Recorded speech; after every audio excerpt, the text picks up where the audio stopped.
Magandang araw sa inyong lahat at welcome sa aking channel. Napag-initan na naman ang karakter ng aktor na si Makoy De Leon sa patok na primetime series na FPJ's Batang Quiapo.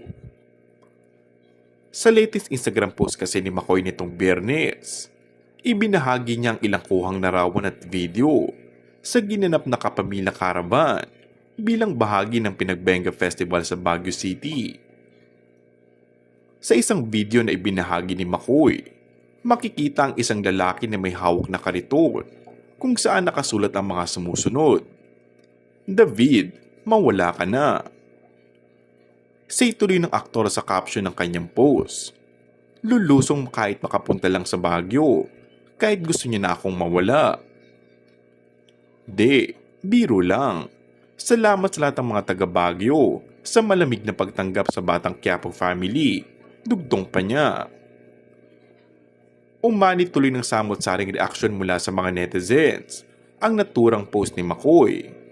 Narito ang ilan sa kanilang mga komento. Matatanda ang pinanggigilan na rin ang karakter ni Makoy sa Batang Quiapo na isinagawa nilang karaban sa Cavite noong Pebrero. Ilang fans kasi ang nagtaas ng placards nila para magpaabot ng mensahe kay Makoy na kinabibisitan bilang David sa serye. Makikita sa mensahe ng isa, David, ako na ang magsusumbong kay Ramon na hindi ikaw si Tanggol.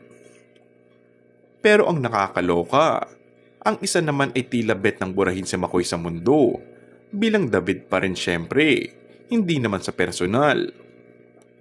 David, ako ang tatapos sa iyo, saad ni Kuya. Natawa na lang si Makoy dahil in fairness, tumatatak sa mga manonood ng pagganap niya bilang kontrabidang half-brother ni Tanggol, played by Coco Martin. Nakakatuwa pa rin kasi kahit gusto niya na akong tapusin, aniya. Samantala, di kaya baka pagbigyan ng aktor at direktor ng Batang Quiapo na si Coco Martin ng madlang people sa request ito na magganap ang tagpo na mawala ng tuluyan si David sa nasabing serye.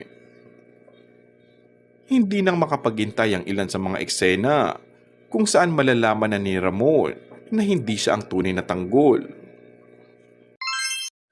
And that's all for our today's video.